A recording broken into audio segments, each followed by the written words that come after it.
Buenos días a todos nuevamente.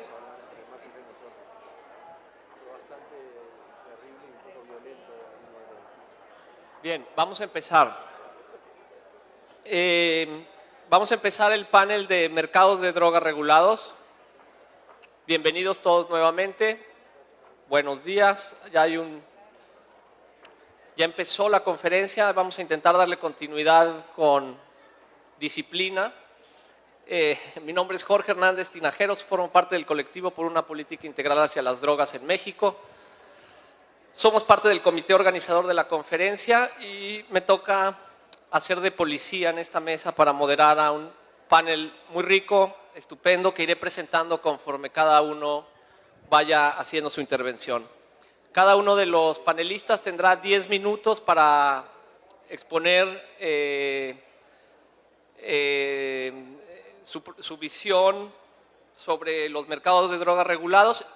Posteriormente, Catalina Niño comentará durante otros 10 minutos las exposiciones que aquí se den y tendremos un espacio, si bien breve, pero esperamos que sea sustancioso, para recibir preguntas y que los panelistas puedan contestarlas. Esta mesa comienza con una pequeña reflexión en la que estamos asistiendo a un consenso creciente sobre las limitaciones evidentes del control de drogas a través de la mera prohibición, de su mera prohibición o las políticas represivas. Como resultado, se está produciendo un pasaje en la producción, tránsito y consumo de drogas actualmente ilegales hacia formas de regulación legal. ¿Qué oportunidades y riesgos se enfrentan en la transición de mercados criminales hacia mercados regulados? ¿En qué medida las políticas adoptadas localmente pueden impactar en el resto de la región e incluso en el sistema internacional de control? Vamos a intentar averiguarlo a través de estas preguntas con nuestros panelistas. Para ello voy a seguir el orden que se ha determinado. En primer lugar tendrá la palabra Augusto Vitale, de Uruguay, quien es coordinador del Instituto de Regulación y Control del Cannabis de la República Oriental del Uruguay. Psicólogo con estudios de investigación en la materia, socioanalista y docente, especializado en psicología social e institucional, con formación y experiencia en políticas de drogas, en programas de prevención de la violencia y promoción de la salud, en distintas instituciones públicas y privadas de su país. Actualmente integra el instituto, es director del instituto, presidente del Instituto de Regulación y Control del Cannabis creado por la Ley 19.172. Viene Augusto en representación de la Secretaría Nacional de Drogas de la Presidencia de la República del Uruguay y es investigador también actualmente en la materia de drogas. Bienvenido, Augusto, por favor. Hola, gracias por la calidez. Buenos días a todas y a todos los compañeros de seminario de esta primer conferencia, además centroamericana y seminario latinoamericano, para la reflexión sobre los avances y los desafíos en políticas de drogas. Un saludo a autoridades nacionales e internacionales presentes, un agradecimiento a la invitación para poder exponer parte de la experiencia que estamos llevando adelante en Uruguay y de parte del Secretario Nacional de Drogas, Julio Calzada, un saludo afectuoso a todos ustedes. Voy a comenzar. Yo soy integrante de la Secretaría Nacional de Drogas y como presentó Jorge, por la Secretaría Nacional de Drogas represento a Presidencia de la República en el Instituto de Regulación y Control de Cannabis que se crea bajo la Ley 19.172. Y voy a dar cuenta y permitirme hacer un poco de pedagogía sobre la ley recientemente aprobada y voy a intentar dar cuenta de que esta ley no nace aisladamente ni crece debajo de un árbol de la noche a la mañana, sino que es una de las alternativas que, formando parte de la discusión internacional, estamos desarrollando como sociedad y como derecho soberano a resolver algunos desafíos, nuevos desafíos, que tenemos en materia de convivencia social, en salud pública y en un marco de derechos humanos. Por lo tanto, me voy a permitir reseñar parte de los antecedentes y del contexto en los cuales esta ley, con un debate parlamentario casi de un año, surge. No podemos olvidar ni soslayar que en los años 70 Holanda inició una experiencia pionera de política sobre drogas basado en un enfoque pragmático de separación de mercados de drogas, a la vez de cuidar la salud y la convivencia de sus habitantes. En esta misma línea, clubes sociales de cannabis se han desarrollado en los últimos años en varias provincias y comunidades del Estado español, siendo el primer país europeo en despenalizar el consumo personal. Quiero reseñar la experiencia de Suiza, que desde 1994 en políticas de drogas se asienta en este modelo de los 4 pilares, cuya medida quizá más espectacular es la dispensación, distribución responsable de heroína bajo prescripción médica, y no sería Uruguay el primer país que dispensara marihuana, ya que cannabis, me gusta hablar de cannabis, ya que en algunos cantones suizos hay experiencias de dispensación de cannabis. En 2001 citamos la experiencia de que Portugal se suma a países de la Unión Europea en abolir los castigos penales por posesión de drogas y desde 1998 a la fecha quizá el número de estados exactos al día de hoy que en los Estados Unidos vienen desarrollando distintos sistemas de regulación y de acceso, sobre todo al cannabis medicinal, pero además a partir de 2012, y tenemos presente en nuestra mesa integrantes de la experiencia de Colorado, Washington y Colorado aprueban por voto ciudadano la despenalización del uso recreativo del cannabis bajo control público. No podemos tampoco desconocer que en Canadá el uso de cannabis es actualmente legal para uso médico. Australia, en algunos territorios, descriminalizó la posesión de cannabis para uso personal, así como autocultivo, instrumentando sistema con sanciones civiles en lugar de infracciones penales. También en la ley de Uruguay pasa a ser una sanción civil administrativa algunos de los aspectos de la, por ejemplo, mayor cantidad de plantas de cultivo doméstico de las permitidas por la ley.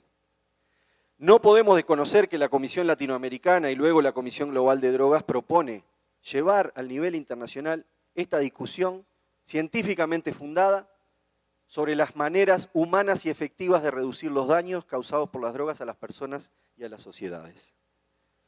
Por lo tanto, Uruguay no es ajeno a esta discusión, participa de la discusión y de la comunidad internacional.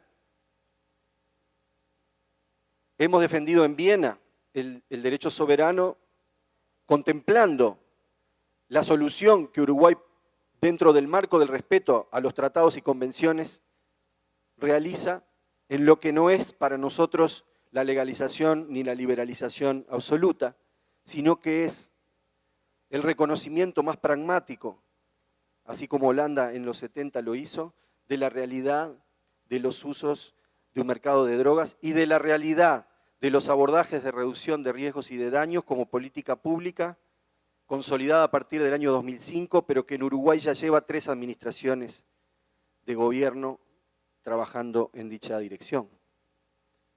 Uruguay no es ajeno a que los movimientos sociales y la academia han incorporado y han logrado que la agenda política incorpore, antes de que la ley fuera enviada por el Poder Ejecutivo como parte de las medidas por la vida y la convivencia por el presidente José Pepe Mujica en julio de 2012, los movimientos sociales y la academia venían trabajando, sensibilizando y generando agenda de derechos y agenda de una política de reducción de riesgos y de daños. Y Uruguay estaba ensayando también el camino de la regulación de drogas legales, llamadas legales, como el tabaco, y un proyecto de ley de regulación de los usos de alcohol que implica también las restricciones y los controles a la publicidad y a la dispensación de alcohol a nivel nacional. Esta ley no pudo avanzar en esta administración en su total tratamiento y aprobación, pero la regulación del mercado de cannabis sería la tercera de las regulaciones que en los últimos 8 años, 7, 8 años, Uruguay lleva adelante.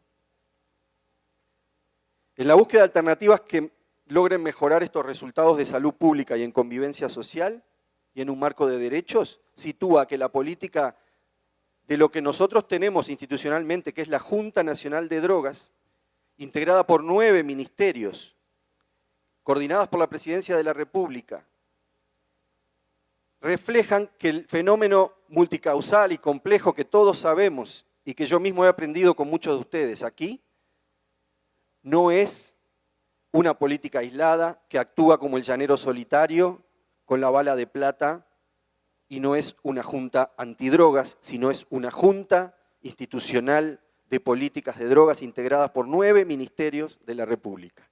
Eso se traslada a nivel territorial a juntas departamentales de drogas, con sus respectivas autoridades discutiendo, de acuerdo a diagnósticos locales, la realidad local para poder llevar adelante su propia política.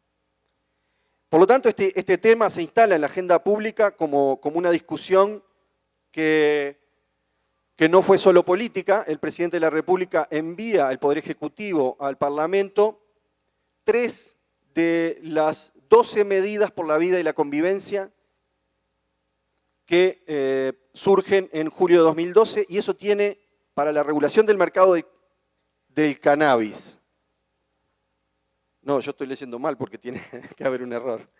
Para la regulación del mercado del cannabis, tiene una discusión de 1 año en el Parlamento, pero antes de aprobarla, los equipos técnicos que trabajamos en la Secretaría de Drogas tenemos la orientación de poder generar debate ciudadano, debate social, intercambio de perspectivas con las organizaciones de sociedad civil, con los actores públicos y con los ciudadanos no organizados.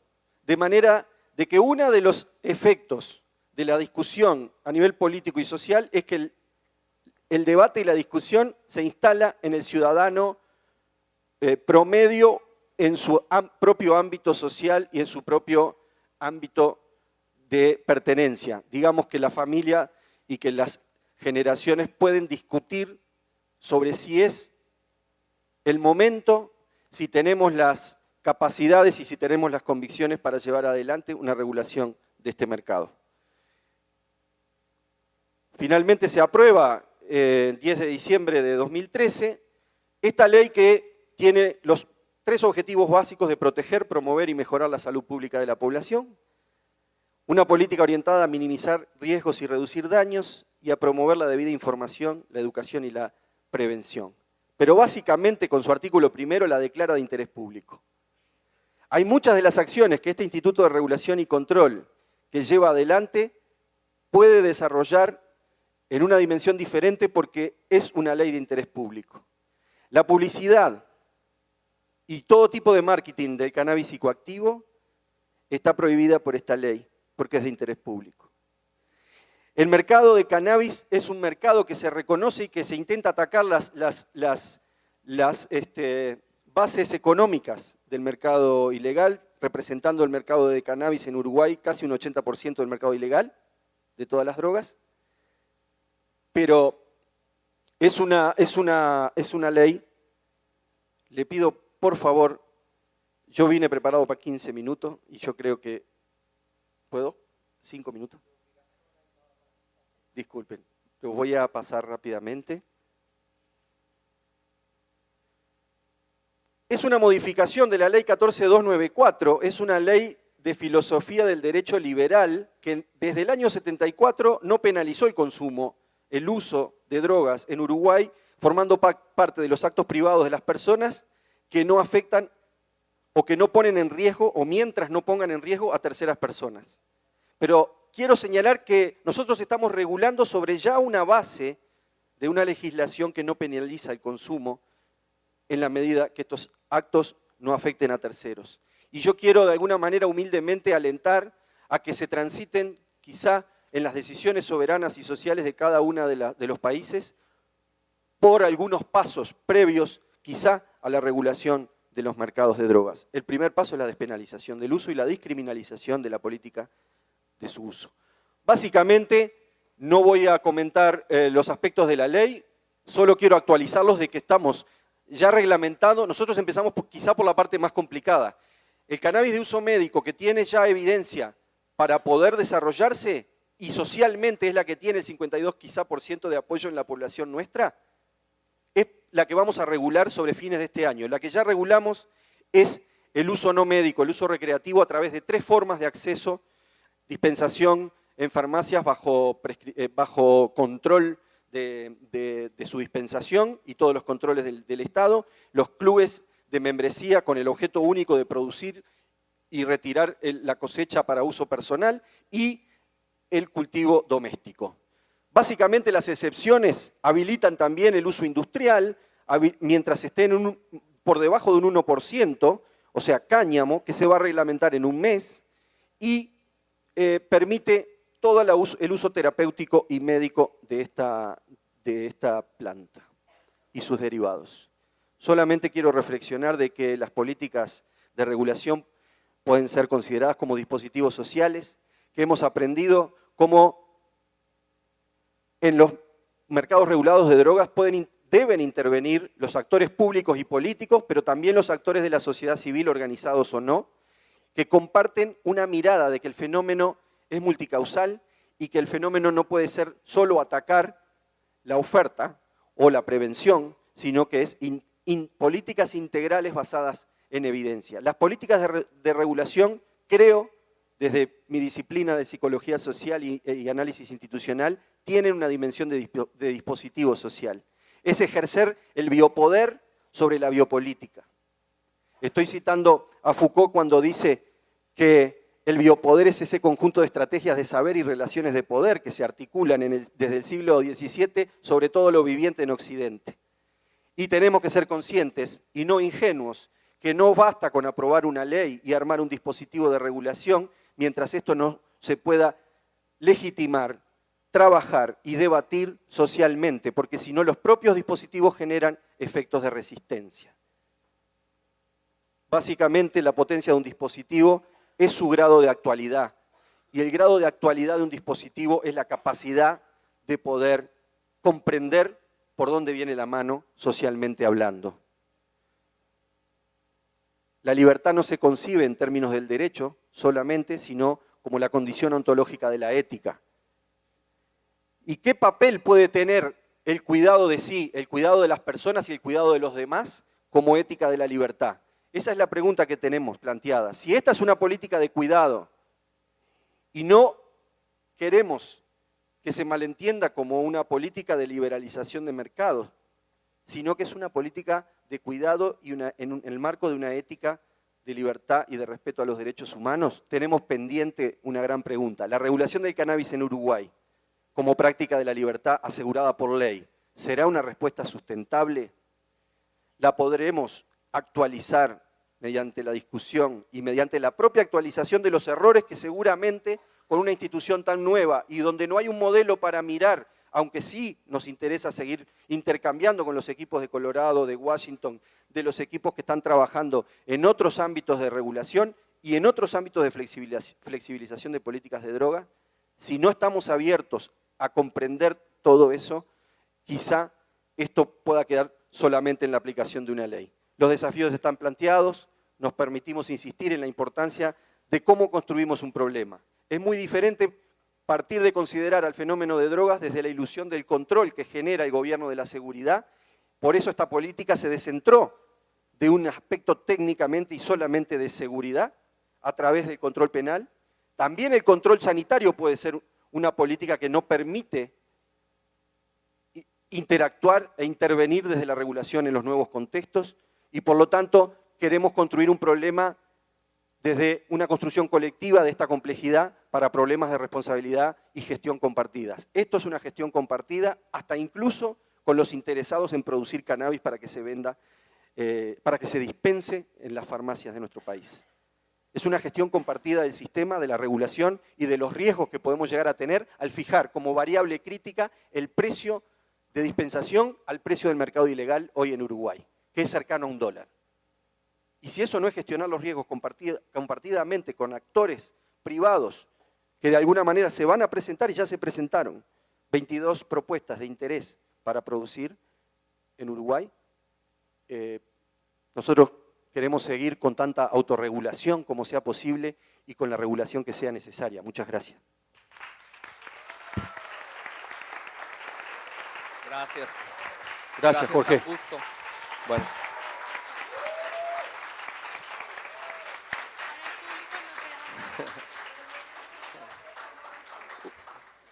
Gracias, Augusto. Gracias y disculpa, pero hay que ir marcando los tiempos. Igual le pido a los demás que intentemos ajustarnos a los tiempos en la medida de lo posible. Será más ágil esta mesa. Seguimos entonces con Carmen Rosa de León Escribano. Ella es de Guatemala, es directora ejecutiva del Instituto de Enseñanza para el Desarrollo Sostenible, IEPADES. Es socióloga y antropóloga de la Universidad Complutense de Madrid, maestra en Sociología del Desarrollo de Iberoamérica y estudios en Criminología. Se especializa en resolución de conflictos, seguridad hemisférica y seguridad preventiva. Desde 1996 hasta ahora es directora ejecutiva del IEPADES, es consultora de entidades nacionales e internacionales en los temas de sociedad civil, seguridad ciudadana, control de armas pequeñas, violencia armada y desarrollo, inteligencia civil, pandillas y violencia juvenil, poder local, género y seguridad, entre otros.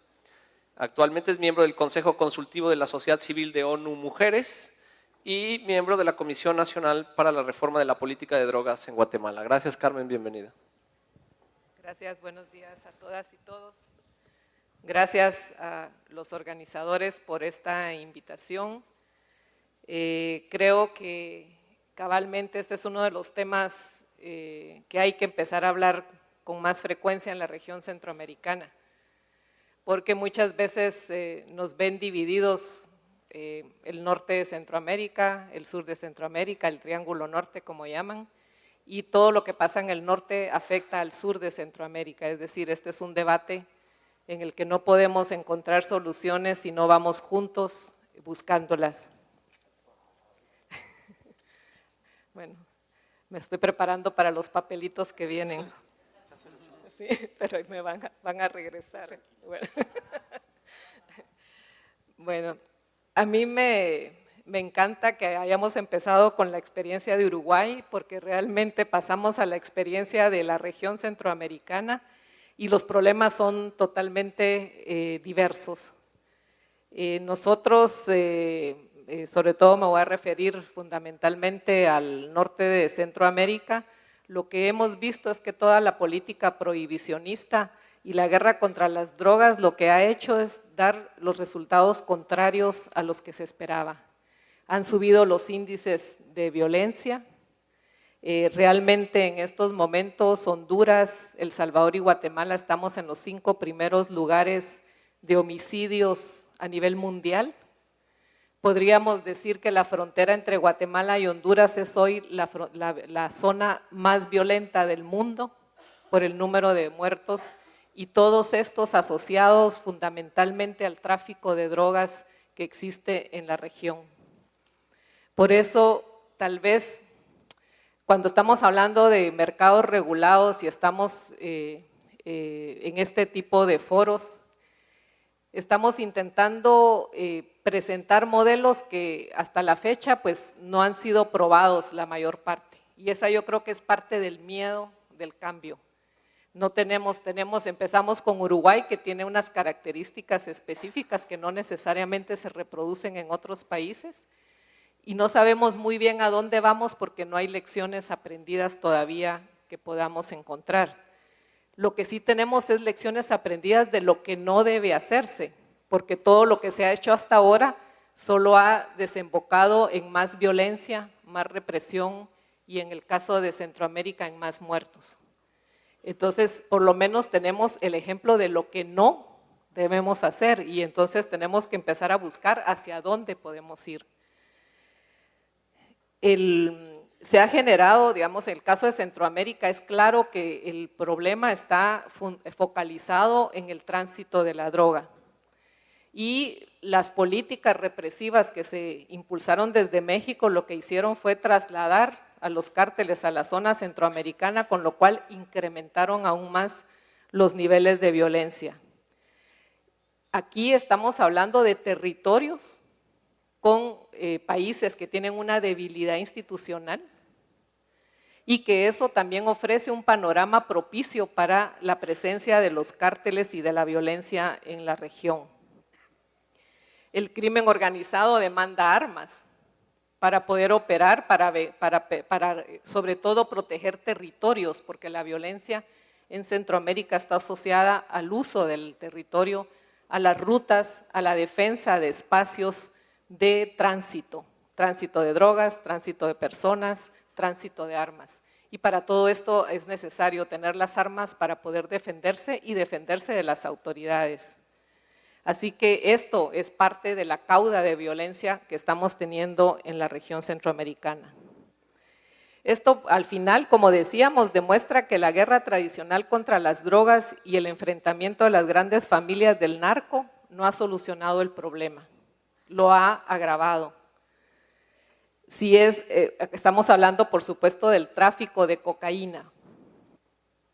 Guatemala era solo puente entre las dos Américas al principio. Al final somos la frontera sur de América del Norte. Sin embargo, desde pasar a ser puente del tránsito de drogas, hoy día somos bodega, cultivamos, procesamos anfetaminas y transportamos drogas. Es decir, al final lo que era solamente un puente de paso se ha convertido en toda la gama de las actividades asociadas al narcotráfico, es decir, hemos empeorado. Y también el incremento de los niveles de consumo se han incrementado en Guatemala, aunque estos siguen siendo relativamente bajos en comparación a otras regiones. Frente a la pérdida de control sobre el territorio y sobre todo de las fronteras y la expansión de la narcopolítica, seguir haciendo lo mismo parece absurdo. ¿A qué le llamamos narcopolítica? También el dinero y la corrupción que el narcotráfico genera, y precisamente por esa necesidad de control territorial, cada vez más hay alcaldes, diputados que son electos y que además están en el marco de derecho, pero que sin embargo son representantes de los intereses del narcotráfico y sobre todo en los territorios de frontera. Cada vez más hay más autoridades locales que representan y han sido electas dentro de la lógica del control territorial de las rutas y de las fronteras. Así pues, parece absurdo seguir haciendo lo mismo, porque la solución a la violencia cada vez se ve más lejana y el Estado tampoco parece tener condiciones para acelerar y consolidar el papel de controlador. Por eso nace la propuesta del presidente Otto Pérez Molina. Es necesario buscar rutas diferentes. Esto no es casualidad. O sea, los gobiernos se ven sobrepasados por la dinámica de la violencia del tráfico de drogas. No hay posibilidad en estados débiles o con una institucionalidad incipiente después de los procesos de paz de enfrentar a las bandas del crimen organizado, que sobre todo traficantes de drogas. México demostró que lo que hizo fue expander el problema Centroamérica. Entonces, ¿cuál es la salida? No hay recursos, no hay posibilidad real de enfrentar la amenaza por la vía de la fuerza. ¿Qué se puede hacer? Es necesario cambiar la dinámica, esa es la única salida en este momento. Surge así la Comisión de la Reforma de la Política de Drogas, donde habemos ciudadanos que estamos ahora involucrados en la preparación de un informe y estamos haciendo un diagnóstico y plantear propuestas al presidente de la República. Lo primero que salta a la vista es que el modelo de atención proviene del enfoque represivo y prohibicionista. Ese es el modelo tradicional. Y los datos que encontramos son producto de ese modelo tradicional. Y a esto se aúna el hecho que las instituciones carecen de recursos para atender problemas que no parecen urgentes.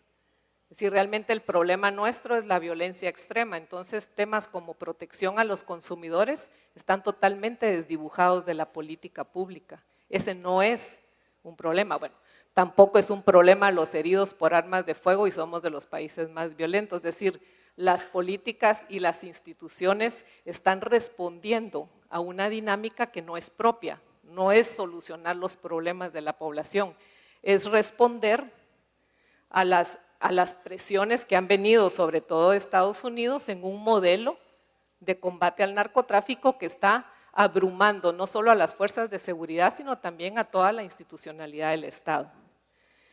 Así que cuando hablamos de una reforma a la política de drogas, realmente no estamos reformando nada, estamos más bien creando un nuevo modelo.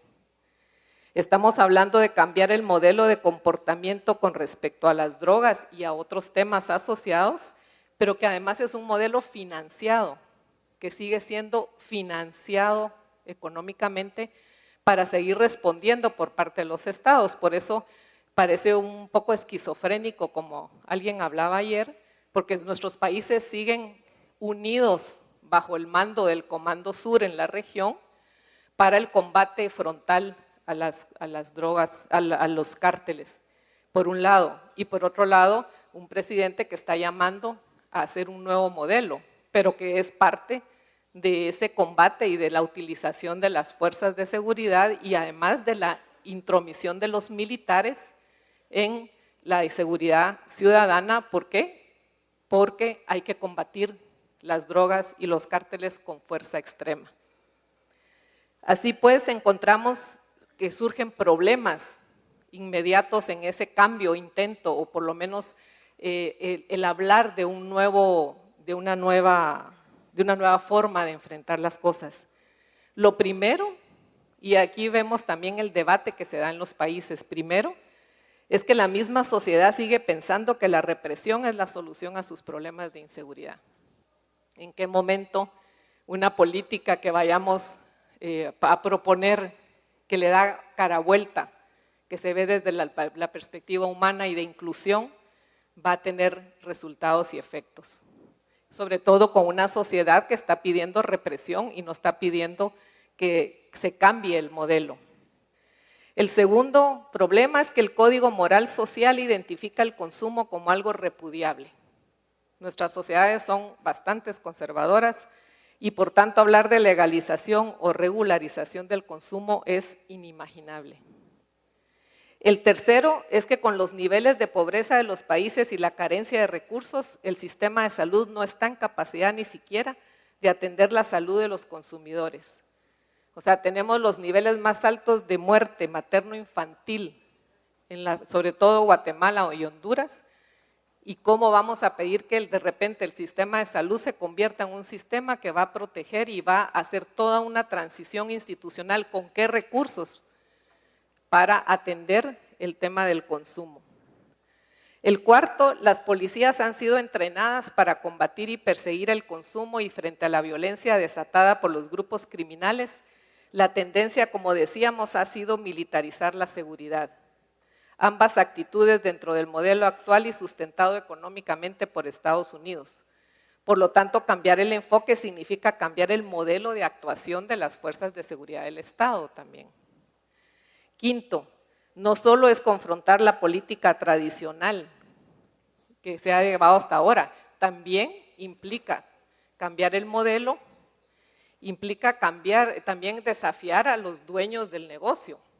No creo que con el tema de la legalización vayan a estar muy contentos las familias de los narcotraficantes y los grupos narcotraficantes que están perdiendo con la legalización o regularización el negocio. Entonces, ese es otro factor. Y recordemos que también la corrupción está, o sea, parte del tema es que la corrupción está penetrada en todas las instancias del Estado.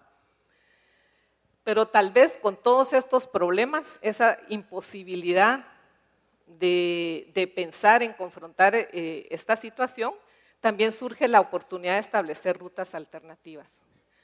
Tal vez la misma, digamos, pobreza que podemos encontrar en algunas de las áreas, a lo mejor ahí está también la solución del problema.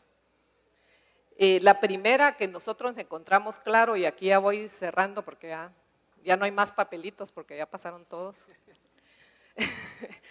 La primera, nosotros vemos dos posibilidades con cierta posibilidad, ¿verdad? La primera definitivamente es que cada vez más creo que ahí está el consenso de la descriminalización del consumo. La cárcel en Guatemala, al igual que en varios países, es el nudo del sistema de justicia. Seguir alimentándola con jóvenes consumidores no es la solución, ya que precisamente ahí entrarán en contacto con los verdaderos delincuentes.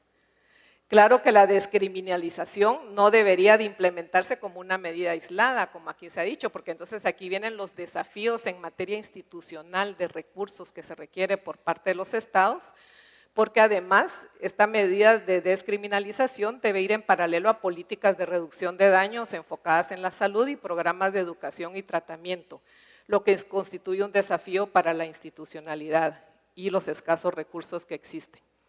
Y la otra, que es la que estamos explorando con bastante atención, es impulsar la legalización del cultivo de amapola para la producción nacional de analgésicos. Guatemala tiene una zona que produce amapola muy cercana a México. Son 200 comunidades que están produciendo en este momento y que si se aplicara la ley, las 200 comunidades completas deberían ir a la cárcel. Evidentemente el Estado no puede enfrentar esta situación de esa forma.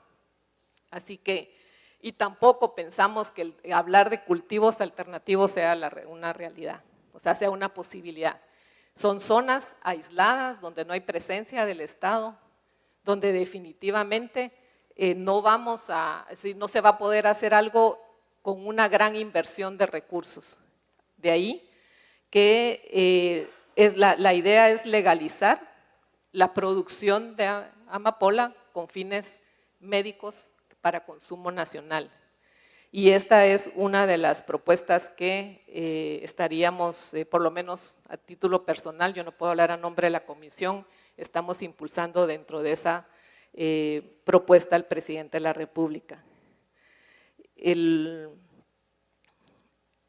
Aquí lo que sería interesante es aprovechar realmente la decisión y la amplitud de la decisión política del presidente para poder impulsar procesos locales con acompañamiento de los mismos productores y ver si logramos encontrar una ruta dentro de esa línea de una legalización de la producción con fines benéficos. Al final, claro, sabemos que hay desafíos en el camino porque esto no es fácil. Recordemos que el modelo represivo está sustentado con millones de dólares. 1.500 millones de dólares es el fondo del CARSI, que es la acción de Estados Unidos para Centroamérica, claro, con el liderazgo del Comando Sur. O sea, una visión bastante militarizada de lo que debe ser el combate al narcotráfico. Claro, también habría que decir que esos 1.500 millones de dólares de Estados Unidos es equivalente al 0,1% de lo que se ha invertido en la guerra de Irak y Afganistán. Y ahí también viene la pregunta, ¿cuán importante es realmente el combate al narcotráfico para Estados Unidos si prefiere invertir más en Irak y Afganistán que en el desarrollo de la región centroamericana para evitar las causas de lo que están produciendo, las causas de la violencia y el subdesarrollo en la región? Si nos dieran lo mismo que le dan a Afganistán, seguramente no estaríamos hablando de estos temas en este momento. Al final, el caso de Guatemala nos demuestra que la voluntad política no basta. Es importantísimo, pero si no hay recursos para darle seguimiento a esa voluntad política también es difícil. Por eso es importante que los países de la región se unan y analicen cuáles son los problemas desde la perspectiva de los propios países. Las soluciones no pueden establecerse unilateralmente para parar este continuum de violencia. Y aunque existe voluntad política, la sociedad no está necesariamente de acuerdo en este tema. Por ello, las acciones que se puedan tomar también corren el riesgo de politizarse.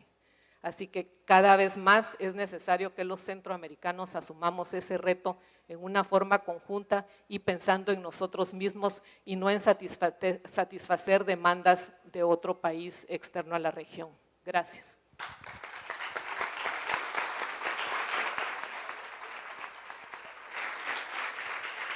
Gracias, Carmen. No, hay cosas que hay que decir, ni modo. Está muy bien. Continuamos. Es un gusto para mí presentar a Manuel Seminario Viso, de Perú, una verdadera leyenda en términos de la información y el activismo sobre la coca. Él es psicólogo, periodista y empresario, dedicado a la elaboración y comercialización de alimentos integrales enriquecidos con harinas nativas, a lo cual ha dedicado 23 años en los últimos tiempos, y a la comercialización de alimentos integrales con coca, quinoa, kiwicha, cañigua, maca y otros. Desde hace 4 años recorre el mundo con una camioneta llamada Coca Móvil, sensibilizando a la población mundial sobre un valioso alimento nutracéutico, que es la hoja de coca, que hoy está prohibido por la ONU por considerarlo como una droga. Bienvenido, Manuel, por favor. Hago un anuncio. Pueden ir formulando preguntas por escrito para hacerlas llegar a la mesa, de preferencia concretas y dirigidas a uno, y las iremos moderando en su momento. Gracias. Buen día con todos. Vamos a ver acá un video que nos han preparado, 2 minutitos apenas para tener más o menos una idea de qué estamos hablando cuando hablamos de nuestra hoja de coca. El volumen.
Puede hacer linda carta, que sería en este caso el despacho, pues si no le pones la coca es como si tu carta no tuviese un destino. Fíjate la importancia que le dan. Mi trabajo dentro de la asociación es conseguir gente que quiera consumir la coca, porque solo consumiéndola la vamos a entender, y por otro lado al consumirla generamos un mercado, una demanda, que estamos compitiendo con el narcotráfico, estamos quitándole hoja de todas maneras. Siempre una hoja comida será una hoja menos que vaya para la droga. Entonces con ese criterio es que nosotros venimos invitando a la gente a amistarse con la coca como siempre, como medicina. Si es alimento, es medicina, ya lo decía Hipócrates, ¿no? 2500 años hace tiempo le decía que tu medicina es tu alimento. Entonces quiere decir que si la coca es alimento, es medicina. Coca quintucha y hoja redonda. Coca quintucha y hoja redonda.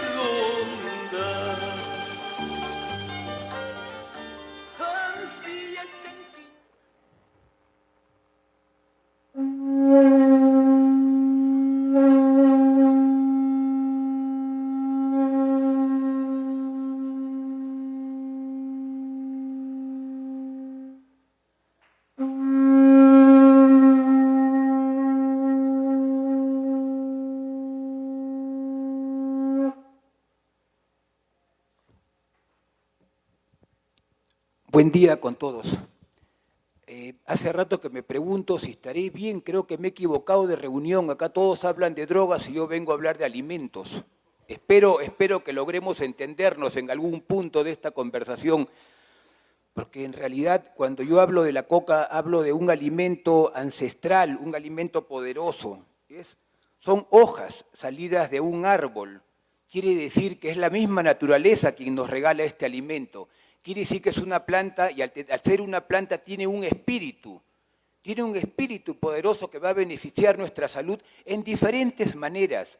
Cuando yo invito a la gente a consumir la coca, principalmente lo que hago es hablarles como un energizante. Ahí centro toda mi campaña de marketing. Soy empresario, recuerden, no soy un investigador, no soy un médico, solo soy un empresario que confía plenamente en las bondades de la hoja de la coca, principalmente como energizante.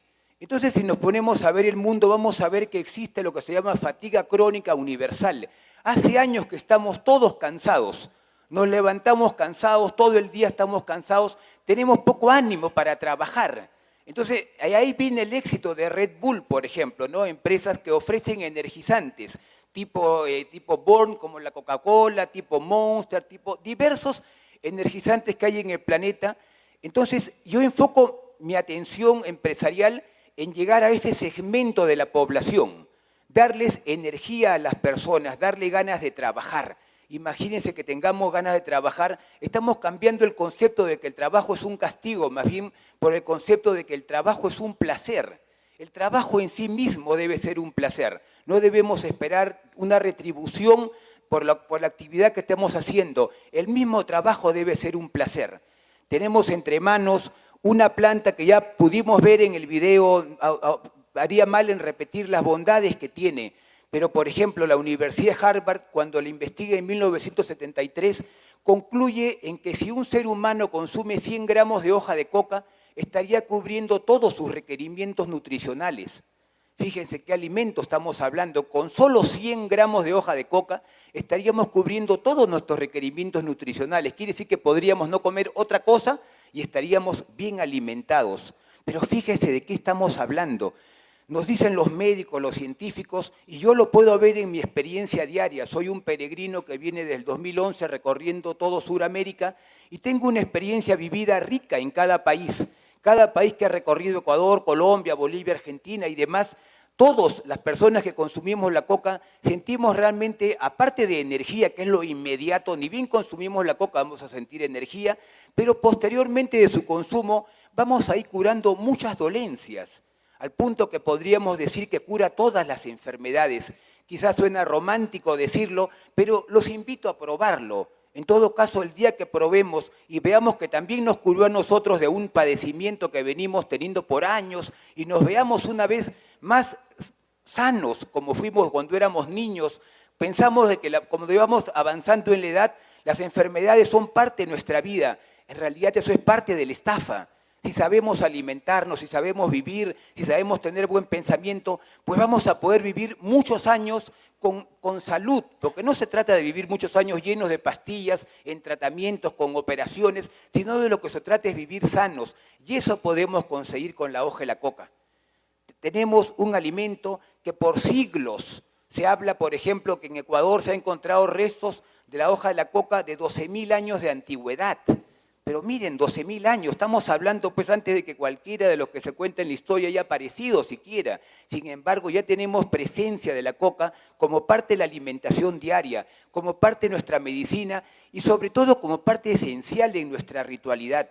Nos enseñan en la cosmovisión andino-masónica que debemos utilizar la hoja de la coca cada vez que querramos hacer una ofrenda a la Pachamama, que es el nombre que le ponemos a la Madre Tierra. Cuando queremos pedir algo por nosotros, por el planeta, por un familiar, lo hacemos con la hoja de la coca en la mano. En ella imprimimos nuestro rezo, en ella pedimos por nosotros o por otra persona y lo compartimos este quinto rezado, como llamamos, o lo consumimos personalmente cada quien para nuestro beneficio, para poder cumplir este rito de poder realmente comunicarnos con nuestros ancestros, con nuestros espíritus, a partir de la hoja de la coca, que es la mediadora.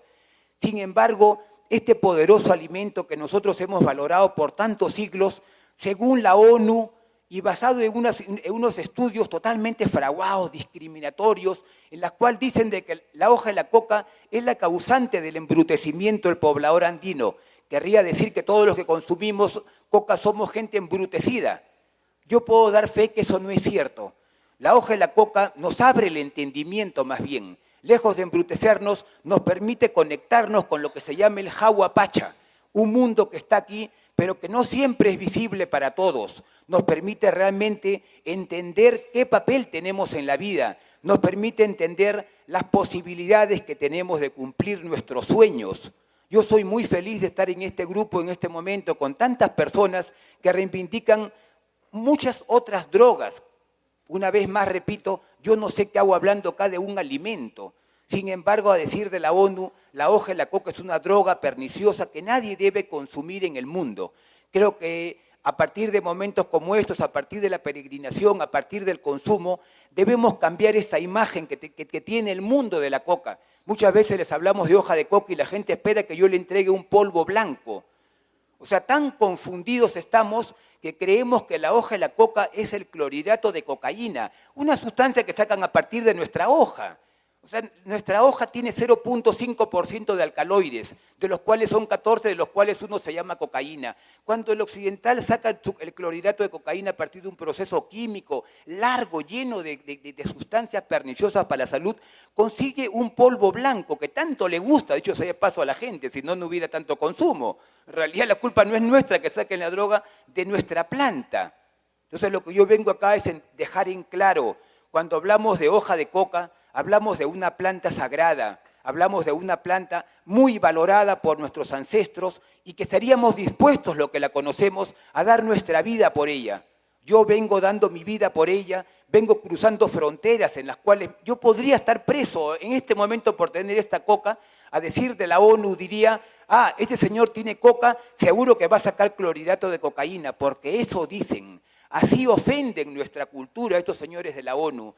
Dicen de que la hoja de la coca queda prohibida debido a la fácil extractibilidad de la hoja de la coca. Claro, hoy por hoy ya les da vergüenza decir que es causante del embrutecimiento del poblador andino. Han cambiado el discurso y ahora dicen que cualquiera pudiera sacar su droga de mis hojas, o si yo tengo por ejemplo, acá tengo una bebida que la mezclamos la harina de la coca, que es la hoja molida, no tiene ningún ingrediente, y la mezclamos con quinoa, con kiwicha, con cañigua, con maca, con algarrobo, con haba, con arveja, con cacao y con tocosh, y lo endulzamos con miel de abejas. No creo que nadie piense que me estoy drogando al consumir este alimento, ¿no es cierto? Yo le he invitado a varios de ustedes, han probado, tengo un poco más para compartir. Si en algún momento alguno de ustedes quiere probar, quiere conocer lo que es la hoja de la coca, búsquenme que yo seré encantado de servirles. Agradezco su atención. Muchas gracias.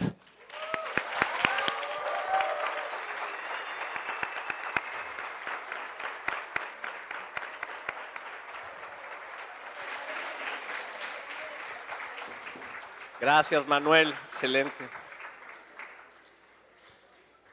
Gracias por compartir. Bueno, vamos a recibir a Norton Arbeláez, que viene desde Estados Unidos, si bien también es colombiano. Norton es fundador y miembro de la Junta Directiva del Medical Marijuana Industry Group de Colorado.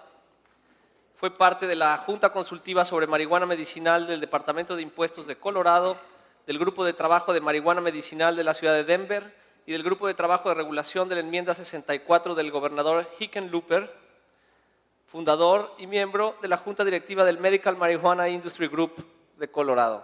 Un empresario exitoso. Bienvenido, Norton. Muchas gracias, muy buenos días a todos. Qué panel tan excelente, ¿no? Qué información, sobre todo el doctor Augusto de Uruguay, la doctora de Guatemala y nuestro amigo y un héroe para la causa del gran país de Perú. Bueno, no vengo ni a provocar como los de la ONU, ni a hacer política. Vengo simplemente a pasar un breve informe de lo que hemos ido viviendo hace ya unos 4 o 5 años en Estados Unidos con la regulación del cannabis, tanto medicinal como recreativo. Actualmente en Estados Unidos el cannabis se permite el uso medicinal en 24 estados, o sea que ya casi vamos en la mitad. En 1997 eran 15 y hemos visto verdaderamente un cambio radical en cuanto a esta política. Los estados hay que entender que trabajamos bajo un marco federalista, ¿no? Que existen dos soberanos en Estados Unidos, el soberano estatal y el soberano federal. Por lo tanto, los estados están dentro de sus derechos de pasar sus leyes, de cambiar sus constituciones y de crear estos nuevos marcos regulatorios. El uso recreativo, como todos deben saber, ahora se permite solamente en 2 estados, en Colorado y Washington. Colorado en sí ha sido la cuna de este movimiento y he tenido la gran fortuna de poder participar a la creación de este marco regulatorio. ¿Y para qué? Que es un estado, digamos, pequeño de 5 millones de personas que ha sido un buen laboratorio democrático, ¿no? Para probar estas nuevas alternativas. Como hemos visto, tanto la coca como el cannabis tiene una historia milenaria con el hombre. O sea, es una sustancia a la cual el hombre ha acudido por miles y miles de años y apenas hace 70 años que está prohibida. Y hay que entender el por qué. ¿Por qué se prohibió esta mata en Estados Unidos? No fue a causa de la ciencia, no fue a causa de la lógica, fue simplemente a causa de una política racista y clasista que se fue creando en los años 20 y en los años 30.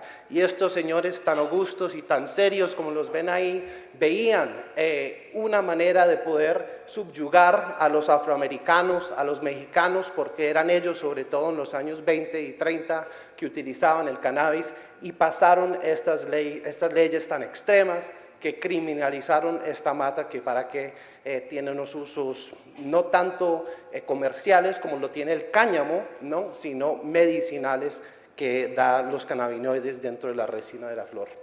Bueno, este pobre señor, como lo ven acá, es una de las primeras víctimas de la guerra contra el cannabis.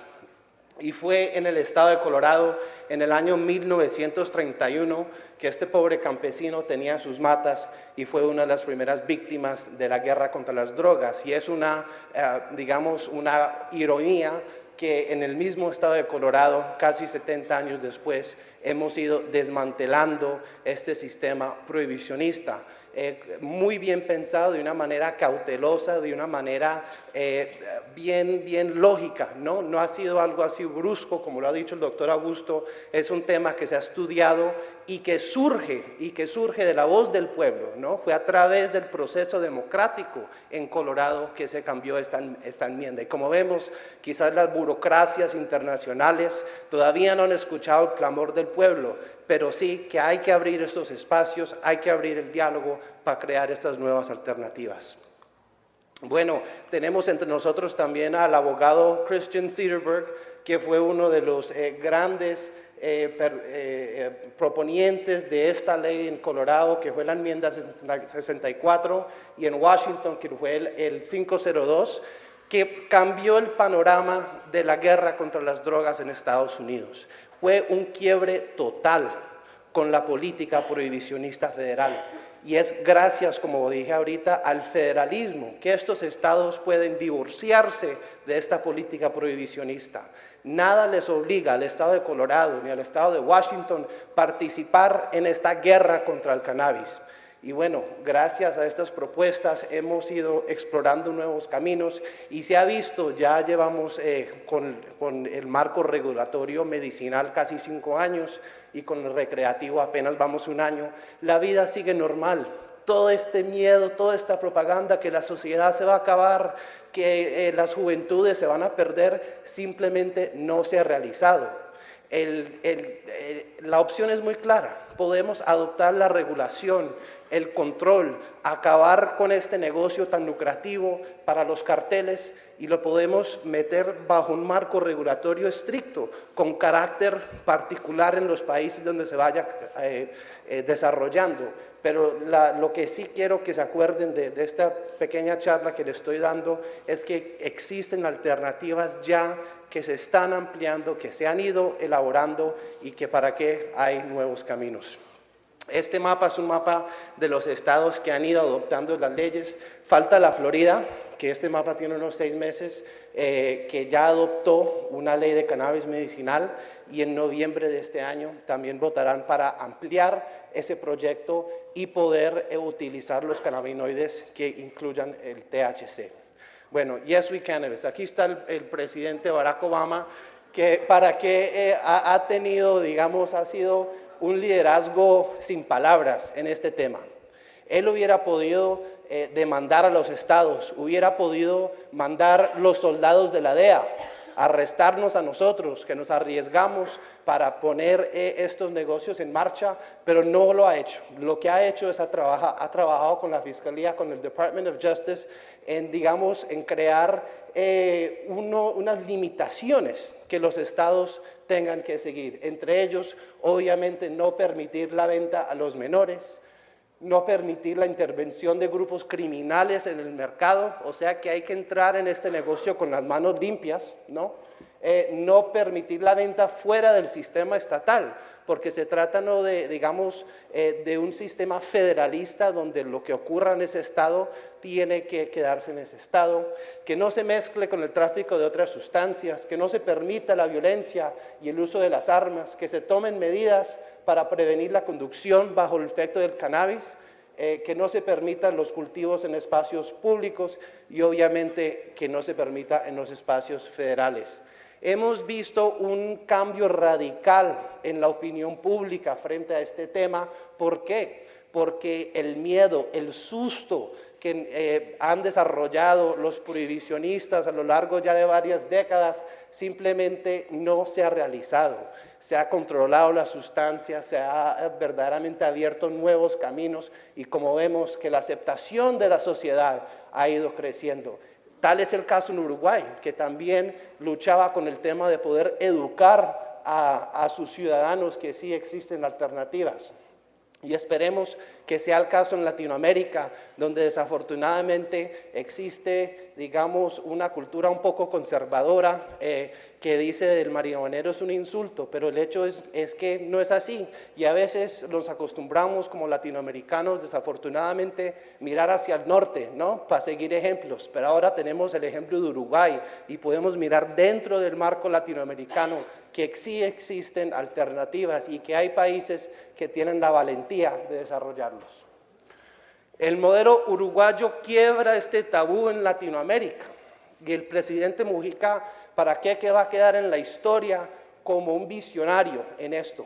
Y cuando el negocio se pare, cuando las licencias se puedan otorgar, cuando la sociedad no se acabe, cuando se vaya mermando la violencia, entonces los países vecinos y los países centroamericanos van a comprobar que existen caminos diferentes. Y también hablemos de dinero, ¿no? Porque se trata de dinero también. Hemos hablado a lo largo de hoy del impacto en la economía de esta guerra contra las drogas. Hasta el día de hoy se ha recaudado 25 millones de dólares en impuestos en el estado de Colorado frente al cannabis. Estos son dineros que se invierten directamente en el sistema educativo, que se invierte directamente en la sociedad y que no van a los bolsillos de los criminales y los violentos. La idea es quitarles este negocio y reinvertir este dinero en nuestras sociedades y en nuestras juventudes. Se estima que para el julio del año que viene, el 2015, se van a recaudar 70 millones de dólares en un estado de 5 millones de personas, ¿no? Piensen eso. Ahora, pongamos el ejemplo de la Florida, que tiene 23 millones de personas. Se estima que el mercado legal del cannabis medicinal va a ser de 3 billones de dólares. Son cifras enormes y cifras que hasta ahora no se han controlado, no se han registrado y que sirven simplemente para fomentar la violencia, para comprar armas y para destabilizar nuestros países en Latinoamérica. El cambio sí es posible. Estamos acá celebrando el hecho de que hay un cambio radical en el pensamiento de ustedes que estudian el tema, que vienen de los países hermanos latinoamericanos y que hay que ir analizando las alternativas que ya hemos visto en Colorado, en Washington y en Uruguay y empezar a abrir nuevas brechas y nuevos caminos en lo que va a ser sin duda una pelea ardua, una pelea larga, pero una pelea que sí se puede ganar. Bueno, les agradezco mucho su atención. Como saben, el tiempo es muy breve y muy corto. Y le agradezco también a los organizadores, al bello país de Costa Rica, y aquí estaremos a su disposición. Muchas gracias.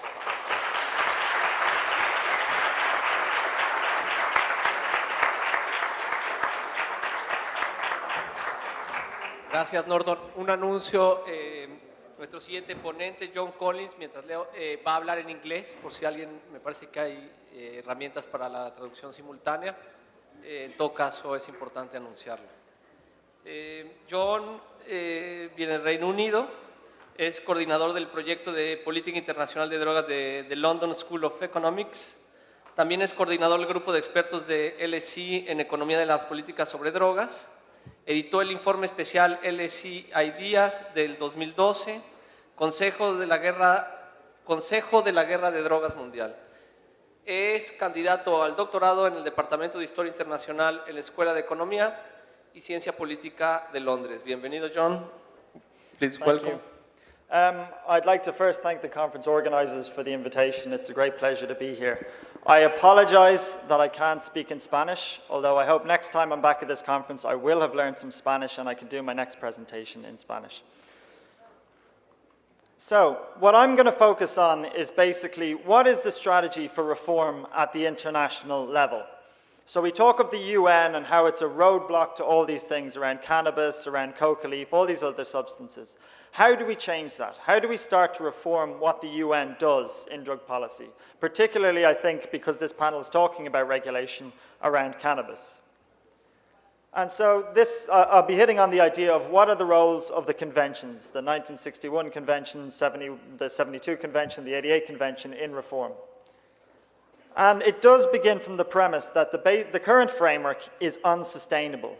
The way we've been doing drug policy for most of the last century is not going to continue for the next century. It hasn't worked. It has failed by its own goals. You know, the idea of achieving a drug-free world, it did not work. It produced all these unintended consequences that other panelists have spoken about. And all those points aside, it's politically unsustainable. Governments in Latin America will no longer continue to support the current framework as it's playing out. So it will not continue in the current form. There's also something, we had this event at the London School of Economics, and this was an issue that really development specialists hit on, was the idea that this is a global justice issue. Drug policy makes some sense from the global north's perspective, makes no sense from the global south's perspective. The global north is basically exporting or outsourcing its problems to the global south. And we could think of similarities with environmental waste. It makes an awful lot of sense for the global north to export environmental waste to the south, but none for the south. And the global north hasn't been willing to pay for this in the past in drug policy. So these are, I think, when we talk in the short term, we don't know what drug policy will be in 20 years, but in the short term, these are the directions we can start to move in.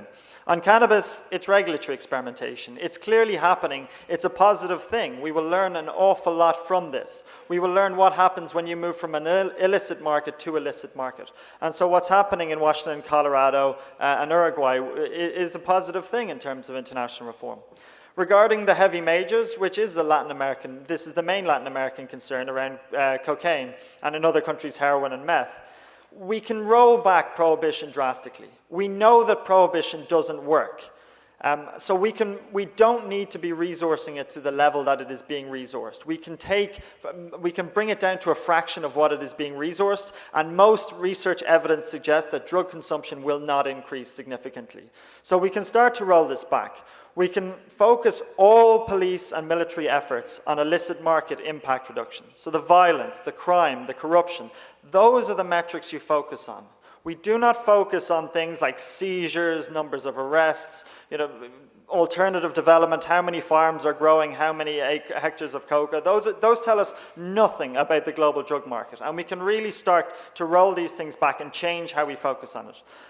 And so our new focus becomes, number one, public health, number two, population security, and then number three, protecting human rights and protecting institutions. So these are the next steps. The UN at the moment is strategically adrift. It doesn't know what it's doing. We had UNODC speak earlier about alternative development and all these and drug courts, but it's also talking about a balanced framework and all these other things. It's basically saying nothing on drug policy because it doesn't know what to say on drug policy. We're in the post-drug-free world framework, and they haven't got a strategic direction. So I think it's the reform community's opportunity now to set the strategic direction for drug policy going forward. And that's moving, I think, certainly in the short term to medium term, it's moving from this one-size-fits-all prohibitionist repressive model to an idea of policy pluralism, that different policies work for different places at different times in different contexts. So we can think of an example of Guatemala when one of my colleagues was speaking about the opium growing in certain regions of Guatemala. It makes no sense for the government to interfere in those regions. It has no impact on the global illicit market, and it just is politically destabilizing in these regions. So that is a policy specific to an area within Guatemala that is outside this one-size-fits-all, war on drugs, heavy-handed approach that deals with local factors.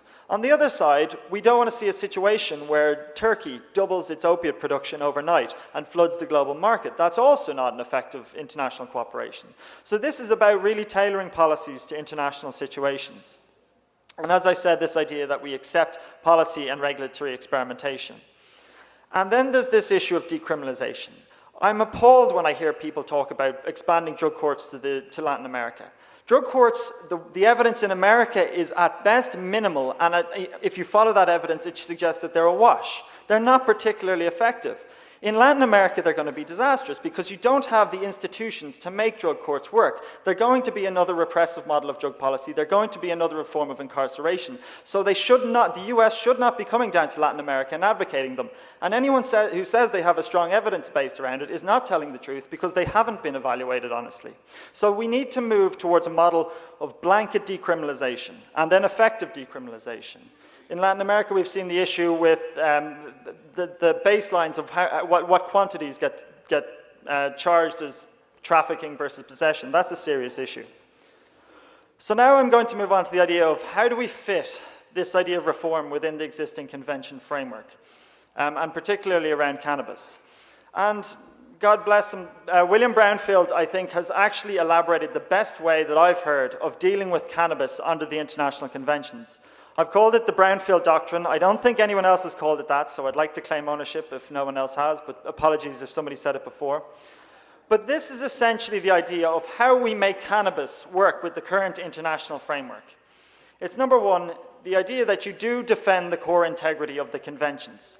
That has nothing to do with cannabis. It has nothing to do with coca leaf. The conventions were created to create a licit global market around pain medications, around opiates, around things like that. Cannabis, coca in the 1960s were so peripheral to these discussions. They were not central to this. They were the limbic aspects, the kind of, well, we'll just prohibit them and that'll solve that problem.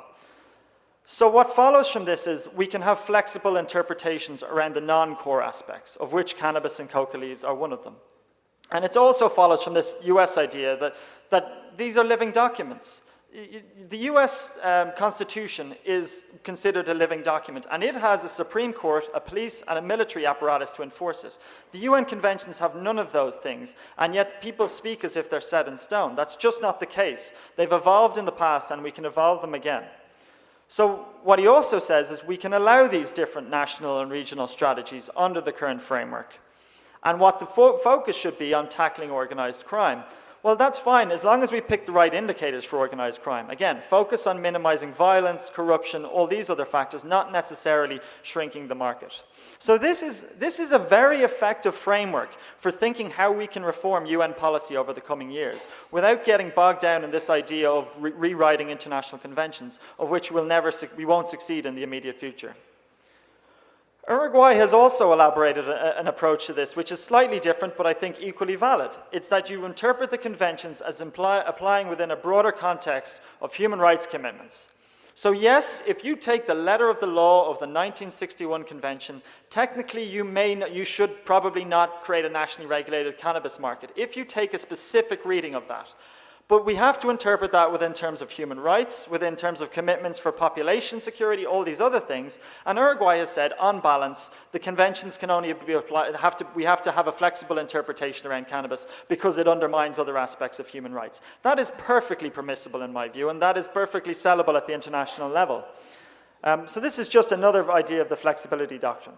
So the implications are, I think, we're not going to see a rewriting of the conventions in the short term. And if we did, they might be worse, and who knows what would actually come out of them. But what we've a very clear signal from senior figures within the UN, within, Yuri Fedotov in response to Uruguay said, I don't understand the logic, but I accept the logic, because he's a functionary within the UN and he can't dictate to member states. The United States has given logic on this, Uruguay has given logic on this. So when states say that they cannot legally regulate cannabis under the international conventions, that is actually no longer true, because we've seen an evolution of thought along this. So we can see this kind of de facto interpretive reform happen. And we have two precedents of this, as I said. So they're not in breach of international law, is my point. And so finally, the point is we do want to see reform of the international conventions. We just aren't sure when that will happen, and we have to change the political reality to get to that point. And that means that member states have to move ahead unilaterally. Regions have to move ahead unilaterally. And then we will change the political reality, and then you will be forced to change the conventions. But we have to have a proper logical progression in this. So I'll leave it there, and thank you for your attention.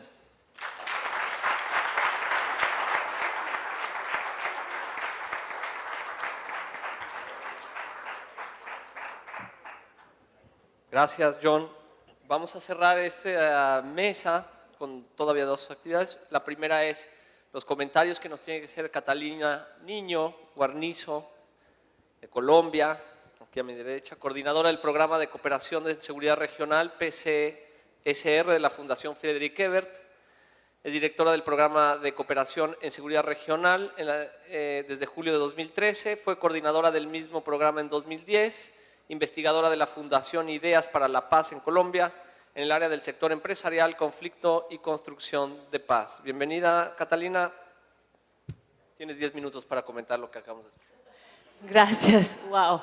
Ok, esa tarea es, por supuesto, bastante difícil. Se ha hablado de bastantes cosas. Quiero retomar dos preguntas que había en la formulación de este panel y son: ¿cuáles son las oportunidades y los riesgos en transición de la transición de los mercados ilegales que tenemos ahora a mercados regulados y los posibles impactos de las políticas locales en el resto de la región? Quiero empezar por decir algo que John mencionaba, o que se sugería a partir de la presentación de John, y es: yo creo, y es la postura que ha tenido la Fundación, que no es posible un mundo sin drogas. Y por otra parte, que la guerra contra las drogas ha tenido en América Latina efectos devastadores. Carmen Rosa lo mencionó, ha habido un aumento impresionante de la violencia, las políticas que se aplican en unos países han hecho trasladar el problema a otros países, hablando de cuáles son los efectos de políticas locales en la región. Bueno, un efecto del prohibicionismo y de la guerra contra las drogas ha sido el efecto de expansión del problema a otros países. Tenemos un gravísimo problema en muchos países de la región de hacinamiento carcelario relacionado directamente con el problema con las políticas actuales. Y tenemos grupos criminales dedicados al narcotráfico, entre otros negocios que son increíblemente poderosos gracias a las enormes ganancias que perciben, que son debidas a la ilegalidad del narcotráfico. Entonces, en ese sentido, es necesario cambiar el balance de poder que hay hoy entre los estados y los grupos criminales. Es necesario quitarle a los grupos criminales los recursos que hoy tienen y que le permiten corromper a las instituciones del Estado y generar presión violenta sobre instituciones, estados y comunidades para avanzar en sus propios intereses. ¿Cómo quitarles esos recursos? Mucha gente habla de que hay que reforzar las tareas de control del lavado de activos. El control al lavado de activos no sirve. Eso está más que probado. Los logros son ínfimos y la plata que se invierte en mecanismos de control es enorme.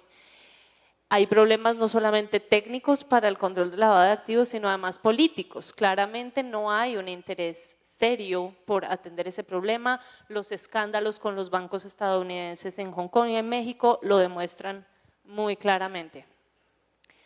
La regulación, en cambio, de los mercados que hoy son ilegales permitiría capturar una parte muy importante de las rentas que hoy percibe el narcotráfico para las instituciones del Estado. Y eso se puede hacer a través de impuestos, de mecanismos de control de cuáles son las empresas que sí pueden, de licenciamiento, por ejemplo,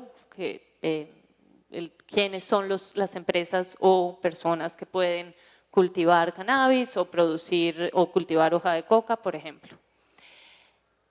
Y en esa línea yo creo que existen muchas oportunidades en la regulación de los mercados. Por supuesto, todas esas oportunidades también conllevan riesgos. Es la forma en la que se haga lo que los puede dar un potencial positivo en nuestros países. En términos más específicos, la regulación, por ejemplo, permite alejar a los consumidores de los mercados ilegales, que son mercados hoy criminalizados, que son violentos precisamente porque son ilegales. El hecho de que un mercado sea ilegal elimina la posibilidad de que existan mecanismos institucionalizados de solución de disputas o de regulación precisamente de esos mercados. Ahí esa falta de una institución a la cual recurrir para solucionar una disputa comercial, digamos, en un mercado hoy ilegal de drogas, hace que las disputas se solucionen violentamente y hoy en día los consumidores, muchas veces no problemáticos, en la gran mayoría de los casos consumidores no problemáticos de sustancias, tienen que acercarse a esos mercados ilegales violentos para conseguir las sustancias que consumen. Una regulación, y creo que ese es uno de los argumentos que está en la base de la ley que Uruguay aprobó, es alejar a los consumidores de la sustancia que sea, en este caso es cannabis, de mercados ilegales violentos que pueden victimizarlos. Ese sería una primera oportunidad de avanzar hacia mercados más regulados. Una segunda cosa que digamos no es una consecuencia directa, pero es un trabajo que permitiría, que sería mucho más fácil si hubiera unos mercados regulados, es desestigmatizar a las personas que participan en esta actividad. No solamente los consumidores, que creo que tenemos en América Latina un trabajo pendiente de evidenciar que los consumidores de sustancias hoy clasificadas como ilegales no son personas degeneradas o criminales o violentos o el potencial ladrón en la esquina. Eso no es así, pero la gente no lo sabe. Y hay muchísimos prejuicios alrededor del tema. Creo que ahí hay un trabajo enorme que hay que hacer de pedagogía, no solamente con la sociedad en general, sino muy en particular, por ejemplo, con los formuladores de política y con los agentes públicos encargados de implementar esas políticas.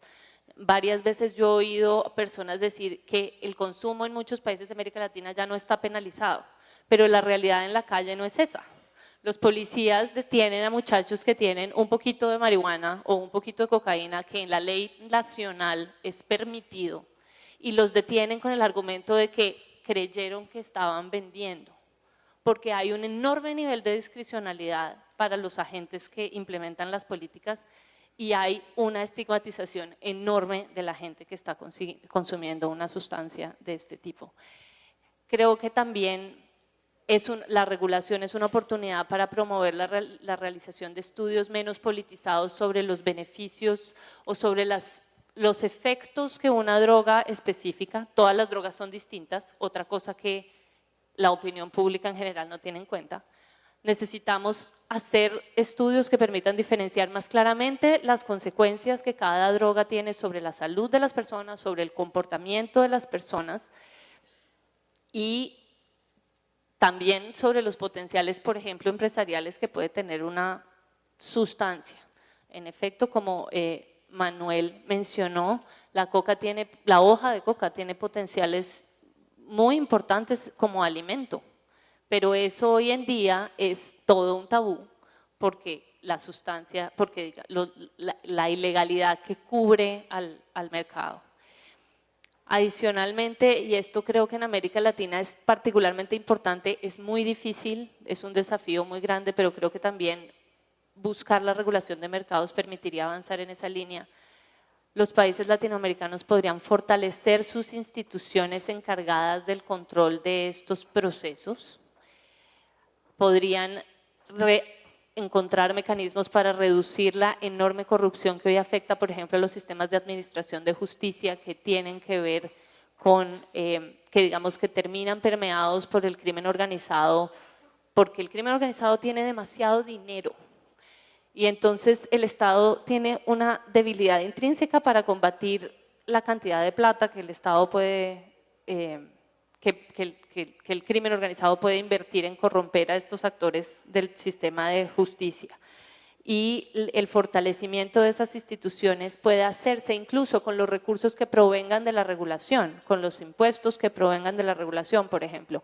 En Colorado y en Washington, si entiendo bien, hay un sistema importante de impuestos sobre las empresas que están comercializando la marihuana, y esos recursos podrían ir al fortalecimiento institucional que se necesita para poder controlar efectivamente estos mercados. Adicionalmente, nuestros países necesitan fortalecer sus sistemas de salud en lo que tiene que ver con la atención a consumidores problemáticos, que quiero señalar aquí, son una minoría de los consumidores de sustancias que hoy son ilícitas. La mayoría de los consumidores son consumidores recreativos o espirituales o lo probaron una vez, pero la gran mayoría de la gente que consume sustancias no tiene problemas de adicción. La gente que sí tiene problemas de adicción necesita sistemas de salud que los puedan atender, y hoy en nuestros países eso no existe. Recursos que provinieran, que se quitaran al crimen organizado podrían colaborar en esa tarea. Y yo quiero señalar un punto que se ha recuperado aquí en varias de las presentaciones. Mercados regulados permitirían a los países latinoamericanos avanzar en un respeto más real por los derechos humanos de sus ciudadanos. No solamente los consumidores, yo soy colombiana, muchos ya lo habrán notado por mi acento. En Colombia ha habido por muchísimos años una criminalización y una penalización en muchos niveles, no solamente legales y económicos, sino también morales, de por ejemplo los campesinos productores de hoja de coca en regiones tremendamente afectadas por el conflicto armado. Los derechos de esos campesinos quedan borrados debajo de la estrategia de guerra contra las drogas.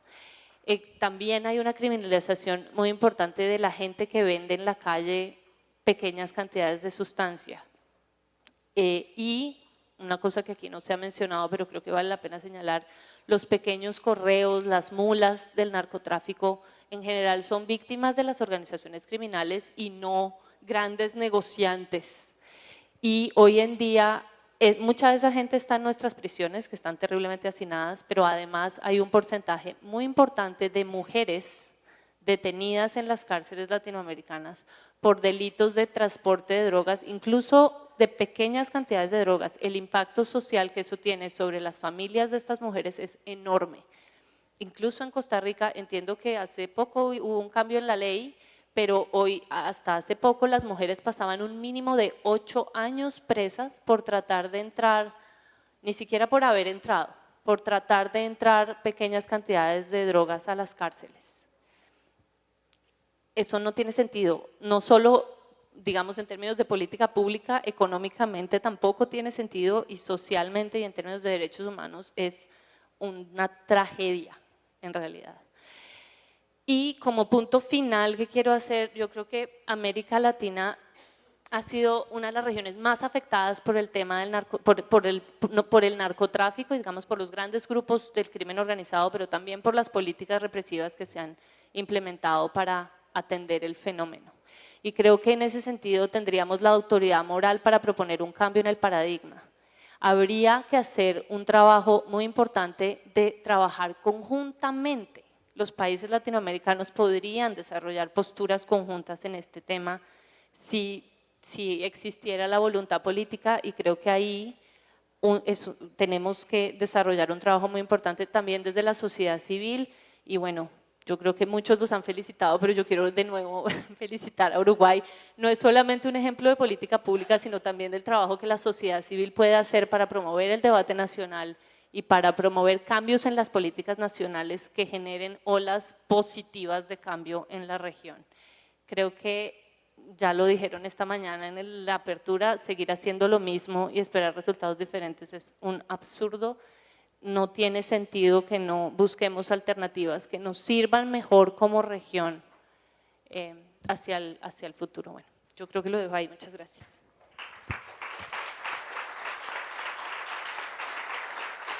Gracias, Catalina, por los comentarios. Anuncios muy prácticos para los siguientes minutos y tenemos un tiempo muy limitado para las preguntas. Ahora voy a proponer algún mecanismo para responder alguna, nada más, no muchas. Básicamente me dicen que a las 14 horas en punto comienza la siguiente mesa con un video del expresidente Carter que ha enviado esta conferencia y vamos a pasarlo en esta sesión, pero nos hemos retrasado, será al comienzo de la otra. Suplicamos que los que estén interesados en las mesas estén puntualmente a las 14 horas de regreso. Existen diversas opciones para comer alrededor, también me pidieron que y en el hotel mismo, los organizadores me piden que transmiten esta información. Y por último, hay una buena cantidad de preguntas para todos y cada uno de nuestros panelistas. No podemos tomar todas por razones de tiempo y de retraso ajenas, digamos, a esta mesa. Entonces sugiero responder únicamente 2 preguntas de aquellos que piensen que realmente necesitan responder, que es una pregunta importante y que está relacionada con el tema que hicieron. Me parece que Augusto tenía alguna, no sé, hacemos que conteste Augusto y probablemente otra más y ya estoy. Gracias. Muchas gracias. Para mí es muy importante, por un lado, las preguntas que me llegaron, pero también que los compañeros de mesa hayan complementado cosas que yo hubiera querido presentar y exponer, pero el recorte de una presentación y sobre todo con Jorge marcando el tiempo es complicado. Pero me vi ampliamente reflejado en algunos fundamentos de la política de regulación de Uruguay. Yo me basé más en algunos de los aspectos que me preguntan ahora, que voy a tratar de explicar mejor, pero me vi muy complementado en lo que explica en esa frase de la separación de mercados, lo que la colega Catalina, ¿verdad?, estaba exponiendo. El cannabis es como el pan y la leche de la panadería, del almacén de barrio, y si eso está, usuarios pueden, un día que no esté, acceder a otra cosa. Entonces, esa es como, estudiando la dinámica de uso, uno comprende básicamente cómo funcionan los mercados ilegales desregulados de drogas. Por lo tanto, voy a contestar y también creo que hay que poder brindar una salida y una alternativa a las producciones autóctonas con usos benéficos, medicinales, alimenticios. También la semilla del cannabis es un sustituto o un complemento alimenticio. Y también creo que Norton Arbeláez se ubicó muy bien cómo Uruguay se paró frente a este tema y sobre todo cómo también el expositor de Reino Unido explicó que Uruguay no espera a ese segundo momento de que tengamos las condiciones para hacer la revisión de las convenciones sobre drogas, sino que nosotros reclamamos el derecho primero de que hay otros acuerdos de derechos humanos y de protección de la salud que también están sobre la mesa y muy en alto para el Estado uruguayo, que tienen que ver con cómo nosotros incorporamos esta política en una política de protección a la salud y de reducción de los riesgos y daños asociados. Por eso no se sale a decir que el uso psicoactivo del cannabis no tiene riesgos y que evidentemente quizá no podemos decir que no tiene daños porque comparte con el tabaco muchos de los daños. Y también puede ser problemático un fin de semana, aunque sea una vez, de una persona que quiere experimentar y no maneja y no está acompañado en su uso del cannabis, puede ser muy problemático manejando un carro antes de las 5 o 6 horas de haber pasado el efecto del cannabis. Por lo tanto, Uruguay es responsable en cuanto a esta regulación, no solamente que no tiene el acceso previsto para niños y menores de edad, ni hablar, sino que también reguló las características que tienen que tener los dispositivos de control de THC en el tránsito de acuerdo a la media de la experiencia internacional en la materia. Estamos basándonos básicamente en lo que se aplica en Bélgica y España, que es una media, no es ni el 0 THC absoluto, ni tampoco es una medida alta. Son 10 nanogramos y no se aceptan los controles en el momento que no sean en saliva y con esas características. Y también el ámbito laboral va a estar cubierto, porque también en Uruguay hay una ley de responsabilidad penal empresaria que tiene que tomar todas las medidas para la prevención. Por lo tanto, estoy respondiendo de que esto no es una incentivación al consumo de drogas, porque el cannabis, el alcohol, el tabaco, pero sobre todo el alcohol, que está ahora en la cresta de la ola, porque el tabaco ya aumentó la percepción de los riesgos que tenemos socialmente sobre el tabaco, pero hoy la vedette es el alcohol, que parece que es inocuo y que parece que es el lubricante social por excelencia por el cual nos permitimos muchas cosas. Pero eso está legitimado socialmente. Y por eso, antes de aprobar esta ley, nosotros recomendamos también compartir el camino que hicimos desarrollando estrategias de reducción de riesgo y de daños y de actuaciones territoriales en los propios ámbitos de consumo para aumentar la percepción del riesgo del alcohol. En las fiestas populares, en los carnavales del Uruguay, las organizaciones de los carnavales del Uruguay y de las fiestas populares del Uruguay nos brindaron los espacios para intervenir socialmente en estrategias de reducción de riesgos y de daños situacionales.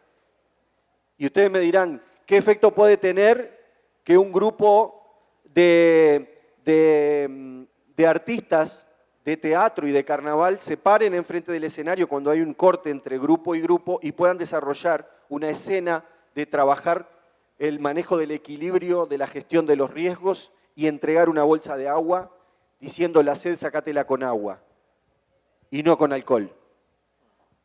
¿Tiene sentido eso? Sí, claro que tiene sentido y acompaña esta política. Por eso la política no es solo normativa y es lo que quise explicar desde mi posición trabajando como actor involucrado en esto. Esto no es solamente aprobar esta ley y esto es nutrirnos e intercambiar con cómo la sociedad civil ha desarrollado durante mucho tiempo intervenciones amigables con la población para generar este nuevo sentido sobre el cuidado en el manejo y en la gestión, aceptando que en las fiestas populares y que en los actos privados de las personas se usan drogas legales e ilegales.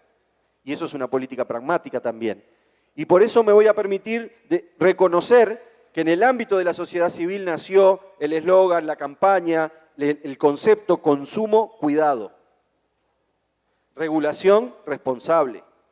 Que están hoy presentes en este seminario los compañeros de Proderechos que compartimos la plataforma política de trabajo por una ley, cada uno desde su lugar, porque el lugar de sociedad civil es diferente al influir en la agenda, al presentar alternativas que nos permitan a la gestión pública llegar de otra manera con algo que también debemos hacer responsablemente quienes ejercemos y quienes gestionamos públicamente políticas. Tenemos que saber de la evidencia que sustentan las intervenciones, tenemos que saber que la prevención universal que se puede hacer, genérica, indistinta, cuando se decía acá que hay gente que no sabe algunas cosas con respecto a que no es más del 10% quizá el uso problemático de drogas, ¿verdad? Y que el resto son usos que tienen que ser pensados desde otra posibilidad. Eso el Estado y los técnicos que trabajamos en el Estado tenemos que formarnos y atender la evidencia que hay y la eficacia que tienen algún tipo y algunas modalidades de intervenciones sociales para aumentar esta percepción de los riesgos. Por eso la regulación de la cannabis no va desligada de la política de intervención social sobre alertar y sensibilizar en esto que se llama técnicamente la percepción del riesgo. Esa es una construcción social y colectiva, no es un folleto que uno pueda entregar y que la gente pueda entender en un solo acto de información. La información se acompaña con habilidades para la vida que seguramente ustedes promueven y desarrollan de las personas para poder hacer frente a la oferta de una sociedad del riesgo que nos hace sentir como muy indefensos muchas veces, pero que muchas veces nos mete en dispositivos de consumo sin pensar en lo que estamos consumiendo. Por eso hay que descentrar el tema de la sustancia solamente. Entonces, Augusto. ¿por qué Uruguay y ya? Sí. El diálogo con la sociedad civil se crea a través de estas estructuras de trabajo sostenidas y con un trabajo y dedicación alta frente a esto. Y Costa Rica, preguntaban alguien de Costa Rica, que van a empezar con la regulación quizá del cannabis medicinal o van a empezar a discutir el cannabis medicinal y por qué Uruguay empezó por el cannabis de uso no médico a regularlo. Bueno, la ley de Uruguay abarca todas las modalidades, industrial, medicinal y recreativo o uso no médico. Pero esto se enmarca en un paquete de reflexiones de sociedad y del Poder Ejecutivo en cuanto a nuevos fenómenos de violencia, de quizá, de estar, más que de la violencia en sí, de estar a tiempo de poder trabajar e intervenir con una política de regulación y de alta percepción de los riesgos, más que poderla tratar como un objeto común de mercado y solamente regular dicho mercado. Por lo tanto, teníamos un compromiso por estas medidas de convivencia que el presidente Mujica envió al Poder Legislativo de empezar a trabajar con más bien los aspectos sociales y de salud que están vinculados al uso del cannabis psicoactivo en primer lugar. Gracias. Gracias, Augusto. Creo que se nos terminó el tiempo realmente, la gente no tiene tiempo para comer, entonces yo sugiero que aquellos que han tenido preguntas, una disculpa para los panelistas, pero no es una cuestión, se acerquen a los panelistas, espero que estén dispuestos a Son las preguntas que yo tenía, mil disculpas que los compañeros puedan quedar sin responder alguna. Hay un problema de tiempo, entonces sugiero que aquellos que hicieron preguntas, que estén interesados en responder, yo creo que había preguntas buenas también, sean los panelistas tan amables de, si se les acerca alguien a preguntar, puedan también responder esas dudas. Muchas gracias, disculpen por el tiempo.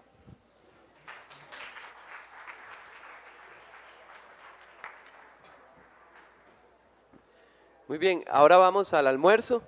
Nada más, por favor, les recordamos que regresen a las 2 de la tarde, a esa hora estaremos dando comienzo nuevamente. Y les queríamos decir que si quieren almorzar aquí en el hotel, cuesta $19 con el voucher de la conferencia, o alternativamente pueden ir a almorzar afuera.